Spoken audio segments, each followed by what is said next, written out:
Engines of Amtrak seems Siemens ACS 64? Is it Simon? Simon says, watch the video. Simon says, like the video. Simon says, subscribe to this channel. Let's just get this over with. Come on.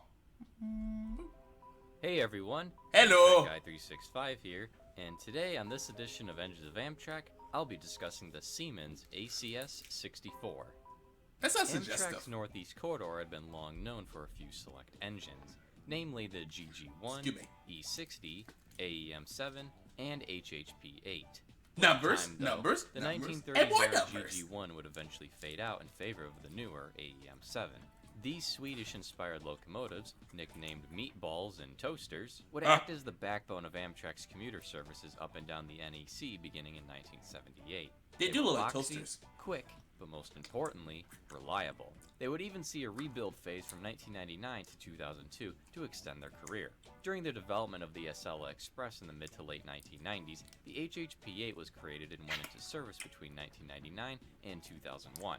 These were made to supplement the retirement of the E60 units, along with the AEM7 units going down for maintenance. The AEM7 refurbishment program went well, giving the toasters improved technology and performance. On the other hand, the HHP8 was proving to be problematic. In 2002, all 15 locomotives were temporarily withdrawn, along with the Acela Express, due to shared cracking in the trucks. Even when fixed, the HHP8s were still no good for service. Continued issues included wheel slip, especially in the fall. It's that! Gladys! Microprocessors malfunctioning in adverse temperatures, cab signals failing, among other performance issues.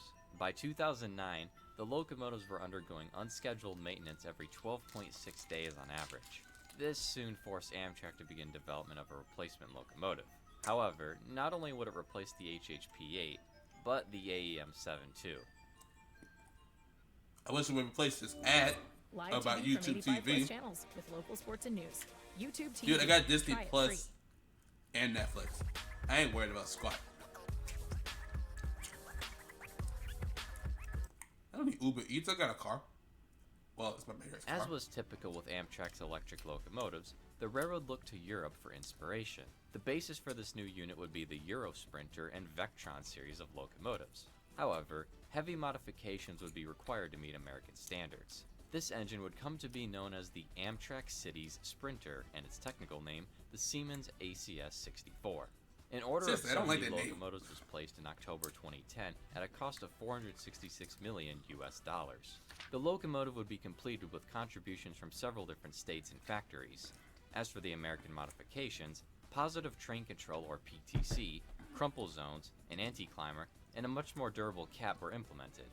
The locomotive, similar to the Genesis series, has a monocoque or single shell body design. Other additions included advanced safety systems and special couplers designed to prevent jackknifing or rolling over in a derailment. Compared to its predecessors, the ACS-64 would be much more energy efficient and cost-friendly to operate. They make use of regenerative braking. That's a lot of kilowatts. Feeds unused electricity back into the overhead wire system for other trains to use. With regards to technical specifications, the name ACS-64 stands for Amtrak Cities Sprinters, and the 64 stands for 6.4 megawatts of power. They're rated for a top speed of 125 miles per hour and produce 8,600 horsepower. They weigh in at 215,537 pounds. They come in at a length of 66 feet 8 inches, a width of 9 feet 9.5 inches, and a height of 12 feet 6 inches. The ACS-64 comes equipped with a Nathan K5LA air horn. Here's a few samples.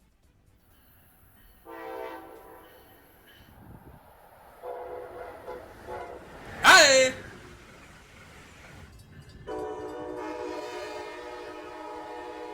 I can see you. Jeez. Hey, come on, say it in my face, man. Come on. Amtrak's order of 70 locomotives, numbered 600 to 670, would begin delivery. Hit me so hard it's not in Belgium. Amtrak and Siemens unveiled the first 3 completed locomotives on May 13, 2013. Testing would take place during the summer that year with numbers 600 and 601 at the Transportation Technology Center in Pueblo, Colorado, and number 602 on the Northeast Corridor. With tests proving successful, revenue service would begin a little under a year later. A day prior to the first revenue run on February 6, 2014, then Amtrak CEO and President Joseph Boardman and then U.S. Vice President Joe Biden visited Liberty Street Station in Philadelphia, Pennsylvania, to give speeches about the importance of the new before he locomotives put and a the female in Northeast Corridor. office as vice president. In the middle of a time that it's hard to deliver anything in this nation from infrastructure. It's hard to imagine what life would be along the corridor without Amtrak. Maybe it'd be a world with less ads. What if there was a bank that would float you $20 for a few days when you could really use it? Varo Advance. Not nobody care about no Varo Advance. Ain't nobody coming to see you, Otis. Biden would also tour ACS 64 locomotive number 600. The next day on February 7th, What did that say? ACS 64 locomotive number 600. The next What did that say? Biden would also tour ACS 64 locomotive number 6. Oh, I'm gonna slow you down. I'ma slow you down because I want to know what that says. No, don't worry about annotations. 100. It said something about ice cream. Locomotive number 600. The next I'll forget you. February 7th, locomotive number 600 entered revenue service as the first ACS 64 on Northeast Regional Train number 171 from Boston, Massachusetts to Washington, D.C. The first run went very well, with the train running right on time. The Sprinters would prove to be the successful and modern replacement for Amtrak's aging fleet of electric locomotives.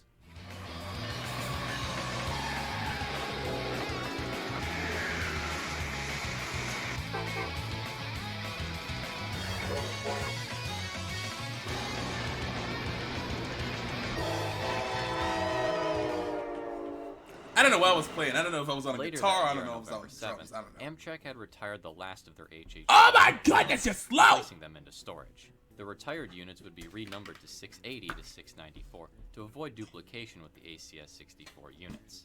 Around this time as well, ACS 64 number 600 was named David L. Gunn, Amtrak CEO and president who led the railroad between 2002 and 2005. On another You didn't unfortunate last. note, on May 12, 2015, ACS 64 number 601 was involved in a derailment in Philadelphia, Pennsylvania. Traveling 102 miles an hour in a 50-mile-an-hour zone, the train veered off a 40. That's more than double. Of the 238 passengers and 5 crew members, 8 were killed and over 200 were injured, with 11 critically injured. The National Transportation Safety Board ruled that the engineer had been distracted and lost situational awareness, leading to the crash. Another reasoning for the wreck was a lack of operational automatic train control and positive train control on that particular section of track. Amtrak would soon install ATC in the section after the derailment. On a more positive note, the ACS 64 would find new life on the Southeastern Pennsylvania Transportation Authority, or SEPTA. May 2015 saw the operator place an order for 13 units to replace their AEM-7. This train looks like it's ready to deliver mail. 44. The new locomotives would be delivered to SEPTA in December 2017. Back on Amtrak, unit number 642 would be delivered with a special veterans scheme in May 2015. Meanwhile, the AEM-7s were gradually being phased out throughout 2015 and into 2016. Before they could be completely replaced, tragedy would once again strike the ACS 64s. On April 3rd, 2016, southbound Palmetto train number 89 struck a backhoe in Chester, Pennsylvania, derailing the train. 2 track workers were killed and 39 people were injured. Locomotive number 627 was severely damaged along with 2 passenger cars. A couple months later, Amtrak's final ACS 64 would be delivered. Number 670 was completed on June 2nd, 2016. Amtrak and Siemens celebrated, and it concluded with the unit being towed on Joseph Boardman's train heading for Washington, D.C. Number 670 would enter service that August. This celebration would be somewhat bittersweet, though. With all the ACS 64s now delivered, this meant the few remaining AEM-7s and their careers would soon be over. AEM-7 number 942 and 946 made their final run on June 18, 2016. The train was a I would call that farewell bittersweet. excursion that ran Out with the between Washington, old, D.C. and Philadelphia. less chance of people This dying. marked the end of an era on the Northeast Corridor, finally passing the torch over to the ACS 64s. While the Sprinters are a sharp departure in appearance from their predecessors, they continue to serve Amtrak well up until this day in 2021. They're sleek, modern, fast, and reliable. The ACS 64 has definitely made its mark, and as of now, continues to make its mark on the history book of Amtrak, the National Railroad Passenger Corporation.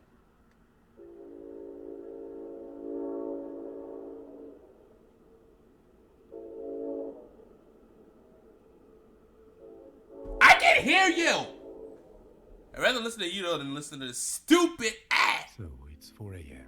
and your cat woke you up asking for Shiva. 1, I don't have a cat. 2, this is creepy. Get that from my screen. Thanks for watching this episode of Avengers of Amtrak. Thank you for keeping me from looking at a stupid cat. Alright, let me guys.